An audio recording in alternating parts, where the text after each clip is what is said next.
नमस्कार, जय हिंद, वंदे मातरम। स्वागत है आपका उत्तर प्रदेश के सबसे भरोसेमंद न्यूज चैनल। आइए नजर डालते हैं आज की बड़ी खबरों पर। किसानों, मजदूरों, बेरोजगार युवाओं और महिलाओं से जुड़ी अहम अपडेट। साथ ही जानेंगे पीएम किसान योजना की अगली किस्त कब जारी होगी। इसके साथ ही आज से प्रदेश में 10 से 15 नए नियम लागू हो रहे हैं जिनका सीधा असर आप पर पड़ सकता है। पेट्रोल डीजल के ताजा भाव और मौसम का हाल। तो वीडियो को अंत तक जरूर देखें और चैनल को अभी सब्सक्राइब करें। अयोध्या के प्रसिद्ध राम मंदिर में चढ़ावे और दान के गबन को लेकर चल रहे विवाद पर उत्तर प्रदेश के मुख्यमंत्री योगी आदित्यनाथ ने महत्वपूर्ण बयान दिया है। उन्होंने विपक्ष को इस संवेदनशील मुद्दे पर बयानबाजी न करने की नसीहत देते हुए कहा कि पूरे विपक्ष के नाम मामले की एसआईटी जांच जारी है। मुख्यमंत्री ने सभी से केवल 15 दिन का सब्र रखने को कहा है, जिसके बाद जांच एजेंसी सच्चाई सबके सामने लाएगी और दोषियों पर कड़ी कार्रवाई की जाएगी।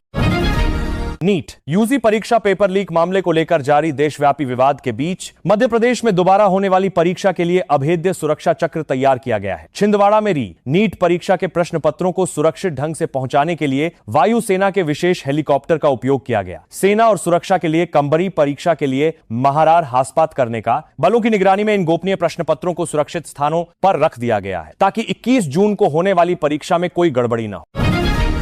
भारत और फ्रांस के मजबूत कूटनीतिक रिश्तों को नया आयाम देते हुए फ्रांसीसी राष्ट्रपति इमैनुअल मैक्रों ने सोशल मीडिया पर हिंदी भाषा में एक संदेश पोस्ट किया है। मैक्रों ने प्रधानमंत्री नरेंद्र मोदी के स्वागत पर खुशी जताते हुए लिखा कि भारत और आयाम को खबर करने के मुकाबले ज्यादा सांसद दिया। पत्र मंत्री नरेंद्र मोदी के स्वागत पर खुशी जताते हुए लिखा कि भारत फ्रांस की दोस्ती हमेशा अमर रहेगी। G7 सम्मेलन के दौरान हुई इस मुलाकात के बाद दोनों देशों के राष्ट्राध्यक्षों ने आपसी सहयोग और सुरक्षा सहित कई वैश्विक रणनीतिक मुद्दों पर गंभीर चर्चा की। उत्तर प्रदेश के बरेली में पुलिस ने एक बड़े अपहरण कांड का सनसनीखेज पर्दाफाश किया है। यहां अपराधियों ने खुद को नकली सीआईडी अधिकारी बताकर एक युवक का अपहरण कर लिया और परिजनों से 5 लाख रुपए की फिरौती की मांग की। पुलिस ने तत्परता से कार्रवाई करते हुए पीड़ित युवक को सुरक्षित मुक्त करा लिया है और वारदात में शामिल अपराधियों को गिरफ्तार कर सलाखों के पीछे भेज दिया है। समाजवादी पार्टी में विधायकों और सांसदों की टूट की लगातार उड़ रही अफवाहों पर सपा सांसद लालजी वर्मा ने तीखी प्रतिक्रिया दी है। सुभाषपा अध्यक्ष ओम प्रकाश राजभर के दावों का खंडन करते हुए लालजी वर्मा ने उन्हें खुली चुनौती दी है। उन्होंने कहा कि जो समाजवादी पार्टी में विधायकों और सांसदों की टूट की सपा के सभी नवनिर्वाचित सांसद पूरी एकजुटता के साथ अखिलेश यादव के नेतृत्व में खड़े हैं। राजनीतिक लाभ के लिए फैलाई जा रही ऐसी अफवाहें जनता को गुमराह नहीं कर सकती। उत्तर प्रदेश के 2 करोड़ 17 लाख से अधिक किसान परिवारों के लिए आज का दिन बेहद खास होने वाला है। आज शनिवार को इन सभी किसानों के बैंक खातों में प्रधानमंत्री किसान सम्मान निधि योजना की 23वीं किस्त की धनराशि सीधे ट्रांसफर कर दी जाएगी। राज्य के कृषि विभाग ने सभी तैयारियां पूरी कर ली हैं और खुद मुख्यमंत्री योगी आदित्यनाथ झांसी में आयोजित होने वाले एक विशेष कार्यक्रम के जरिए किसानों के साथ सीधे संवाद करेंगे। वैश्विक वित्तीय बाजारों में आए उतार चढ़ाव और घरेलू मांग में कमी के कारण सोने की कीमतों में आज भारी गिरावट दर्ज की गई है। भारतीय सराफा बाजार में आज प्रति 10 ग्राम सोने की कीमत में 3152 रुपए की बड़ी कमी आई है। इस गिरावट के बाद शादी ब्याह के सीजन के बीच खरीदारी करने वालों के लिए राहत की स्थिति बनी है। वहीं बाजार विश्लेषकों का मानना है कि वैश्विक दबाव आगे भी बना रहेगा।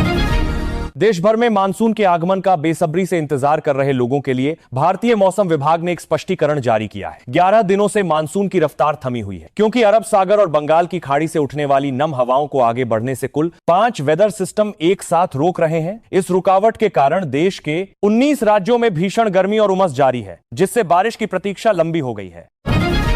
चीन द्वारा सीमावर्ती क्षेत्रों में की जा रही सैन्य और बुनियादी ढांचा गतिविधियों के बीच एक बड़ी खबर सामने आ रही है। चीन असम और अरुणाचल प्रदेश की भारतीय सीमाओं से महज 50 किलोमीटर की दूरी पर यारलुंग तशांगपो नदी पर दुनिया का सबसे बड़ा जल विद्युत बांध प्रोजेक्ट तैयार कर रहा है। सुरक्षा विशेषज्ञों का कहना है कि बीजिंग के इस कदम से भारत के पूर्वोत्तर राज्यों में बाढ़ और सूखे का बड़ा खतरा पैदा हो सकता है। उत्तर प्रदेश पुलिस भर्ती बोर्ड द्वारा आयोजित वर्ष 2023 की सीधी सिपाही भर्ती परीक्षा में एक बड़े फर्जीवाड़े का खुलासा हुआ है। राज्य पुलिस ने स्वतंत्रता संग्राम सेनानी आश्रित श्रेणी का फर्जी प्रमाण पत्र लगाकर पुलिस विभाग में सिपाही की नौकरी हासिल करने वाले 8 संदिग्ध लोगों को गिरफ्तार है। इन 8 आरोपियों के खिलाफ धोखाधड़ी, फर्जी दस्तावेज तैयार करने और सरकारी तंत्र को गुमराह करने के आरोप में मुकदमा दर्ज कर जेल भेज दिया गया है। अयोध्या के श्रीराम जन्मभूमि मंदिर में कथित चंदा और चढ़ावा चोरी के विवाद के बीच आम आदमी पार्टी के राज्यसभा सांसद संजय सिंह ने अयोध्या पुलिस को लिखित तहरीर दी है। संजय सिंह ने मंदिर ट्रस्ट के महासचिव चंपत राय समेत अन्य पदाधिकारियों के खिलाफ करोड़ों रुपए के गबन का आरोप लगाते हुए एफआईआर दर्ज करने और उनकी तुरंत गिरफ्तारी की मांग की है। उन्होंने दावा किया कि वे जल्द ही जांच कर रही एसआईटी को इसके पुख्ता दस्तावेज सौंपेंगे। उत्तर प्रदेश के ग्रेटर नोएडा क्षेत्र में रहने वाले 2.5 लाख से ज्यादा बिजली उपभोक्ताओं को तगड़ा झटका लग सकता है। विद्युत विभाग पिछले 4 वर्षों से स्थानीय उपभोक्ताओं को बिजली बिलों में दी जा रही 10% की विशेष रियायत को समाप्त करने की अंतिम तैयारी कर रहा है। विभाग के इस फैसले से आम जनता का मासिक बिजली बिल काफी बढ़ जाएगा, जिसका उपभोक्ता संगठनों ने विरोध करने और प्रशासन को ज्ञापन सौंपने का निर्णय लिया है। सोने के साथ साथ चांदी के घरेलू बाजार में भी इस महीने की सबसे बड़ी मंदी दर्ज की गई है। सराफा बाजार में चांदी की कीमत 9,209 रुपए की रिकॉर्ड कमी के साथ अब 2,31,000 रुपए प्रति किलोग्राम के स्तर पर आ गई है। इस महीने चांदी कुल 32,000 रुपए सस्ती हो चुकी है, जिससे आभूषण निर्माण और औद्योगिक मांग में सुधार आने की उम्मीद जताई जा रही है। उत्तर प्रदेश के कानपुर देहात जिले में अंधविश्वास और तंत्र मंत्र की आड़ में महिलाओं का शोषण करने वाले एक ढोंगी बाबा की करतूत सामने आई है। पुलिस ने विशेष अनुष्ठान और जबरन वसूली के नाम पर महिला से अश्लील हरकत और बलात्कार का प्रयास करने वाले बोतल बाबा को उसके एक मुख्य सहयोगी के साथ गिरफ्तार कर लिया है। पुलिस ने पीड़िता की शिकायत पर दोनों के खिलाफ सुसंगत धाराओं में मुकदमा दर्ज कर उन्हें जेल भेज दिया। अमेरिकी राष्ट्रपति चुनाव के सियासी माहौल के बीच रिपब्लिकन उम्मीदवार डोनाल्ड ट्रंप ने प्रधानमंत्री नरेंद्र मोदी की जमकर तारीफ की है। ट्रंप ने एक सार्वजनिक मंच से पीएम मोदी को बेहद मजबूत इच्छा शक्ति वाला नेता बताया। इसके साथ ही उन्होंने पाकिस्तान द्वारा समय समय पर किए जाने वाले झूठे दावों पर तीखी टिप्पणी की। उन्होंने पड़ोसी देश को शांतिपूर्ण रिश्ते बनाने और अंतर्राष्ट्रीय मंचों पर झूठा दुष्प्रचार तत्काल प्रभाव से बंद करने की सख्त नसीहत दी। आईटी क्षेत्र की कंपनियों में बिकवाली के कारण आज भारतीय शेयर बाजार में भारी मंदी देखी। मुंबई शेयर बाजार का सेंसेक्स 607 अंकों की बड़ी गिरावट के साथ 76,802 पर बंद हुआ, जबकि नेशनल स्टॉक एक्सचेंज का निफ्टी भी 154 अंक फिसलकर 24,013 के स्तर पर आ गया। विश्लेषकों के अनुसार वैश्विक बाजार के कमजोर संकेतों के कारण निवेशकों ने बिकवाली को तरजीह। 17 उत्तर प्रदेश की सियासत में सुभाषपा अध्यक्ष ओम प्रकाश राजभर के समाजवादी पार्टी में बड़ी टूट वाले दावों पर सपा के नवनिर्वाचित सांसद सनातन पांडेय ने कड़ा पलटवार किया है। सनातन पांडेय ने बलिया में आयोजित एक सभा में राजभर को खुली चुनौती देते हुए कहा कि राजभर सपा के वोट बैंक की मदद से ही विधानसभा चुनाव जीतने में सफल रहे थे। अगर उनमें हिम्मत है तो वे तुरंत विधायक पद से इस्तीफा देकर दोबारा चुनाव लड़। उत्तर प्रदेश में आगामी जनगणना 2027 को लेकर चल रही प्रशासनिक तैयारियों के बीच पहले चरण का कार्य सफलतापूर्वक पूरा होने की कगार पर है। आधिकारिक रिपोर्ट के अनुसार प्रदेश में 99.99% घरों और मकानों की गणना का पहला चरण पूरा कर लिया गया है। इस महाअभियान के पहले चरण का औपचारिक समापन आज 20 जून को होने जा रहा है, जिसके बाद दूसरे चरण के तहत जनसंख्या संबंधी अन्य आंकड़ों को दर्ज करने की प्रक्रिया शुरू होगी। उत्तर प्रदेश के हापुड़ जिले में पुलिस को एक बड़ी सफलता हाथ लगी है। यहां के एक प्रमुख कारोबारी के घर में घुसकर करोड़ों रुपए की बड़ी डकैती डालने वाले गिरोह के मुख्य सरगना को पुलिस ने मुठभेड़ में ढेर कर दिया है। मारे गए शातिर बदमाश श्याम पर पुलिस विभाग की ओर से 50,000 रुपए का इनाम घोषित था। देर रात हुई इस पुलिस मुठभेड़ में हापुड़ थाने का एक सिपाही भी मामूली रूप से घायल हुआ। उत्तर प्रदेश के कानपुर की प्रमुख गल्ला मंडियों से आम उपभोक्ताओं और व्यापारियों के लिए राहत की खबर है। मंडियों में गेहूं, विभिन्न दालों और नए चावल की नई आवक बढ़ने के कारण इनकी थोक और खुदरा कीमतों में काफी नरमी दर्ज की गई है। बाजार विश्लेषकों का कहना है कि आने वाले दिनों में अनाज की आपूर्ति और अधिक सुगम होने से स्थानीय बाजारों में दैनिक खाद्य पदार्थों की कीमतों में और अधिक गिरावट देखने को मिल सकती है।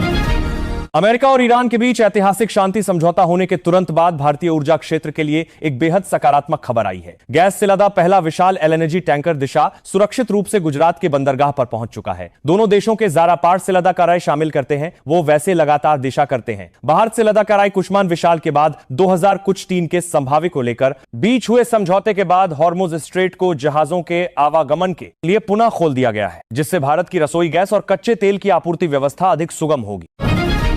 उत्तर भारत के अधिकांश मैदानी इलाकों में रहने वाले लोगों के लिए मौसम विभाग ने एक बेहद चिंताजनक चेतावनी जारी की है। दिल्ली, एनसीआर, उत्तर प्रदेश और बिहार समेत देश के 11 प्रमुख राज्यों में अगले 15 घंटों के भीतर भीषण हीट वेव और 80 किलोमीटर प्रति घंटे की रफ्तार से चलने वाले आंधी तूफान का ऑरेंज अलर्ट जारी किया गया है। मौसम वैज्ञानिकों के अनुसार मानसून की तूफान की 12 साल की बोली के दर्शन के आसत को देश कर रहा था। धीमी गति की वजह से मैदानी क्षेत्रों में तापमान तेजी से बढ़ रहा है। पश्चिम बंगाल की सत्तारूढ़ तृणमूल कांग्रेस के राष्ट्रीय महासचिव और सांसद अभिषेक बनर्जी ने नई दिल्ली में लोकसभा अध्यक्ष ओम बिरला से एक महत्वपूर्ण मुलाकात की है। अभिषेक बनर्जी ने लोकसभा स्पीकर को 20 याचिकाएं सौंपते हुए टीएमसी के बागी और दलबदलू सांसदों को संसद की सदस्यता से तुरंत अयोग्य करार देने की औपचारिक मांग की है। उन्होंने कहा कि लोकतंत्र की गरिमा को बनाए रखने के लिए दल बदल विरोधी कानून के तहत सख्त कार्रवाई होनी चाहिए। उत्तर प्रदेश सरकार ने ग्रामीण क्षेत्रों में पर्यावरण संरक्षण और किसानों की आमदनी दोगुनी करने के लिए एक नई अभिनव पहल शुरू की है। इसके तहत राज्य के हर गांव में ग्रीन चौपाल का आयोजन किया जाएगा। इन चौपालों के माध्यम से विभाग के विशेषज्ञ किसानों को पारंपरिक खेती के साथ औषधीय और फलदार पौधे लगाने की आधुनिक तकनीकों का प्रशिक्षण देंगे, जिससे पर्यावरण भी सुरक्षित रहेगा और किसानों को अतिरिक्त आय मिलेगी।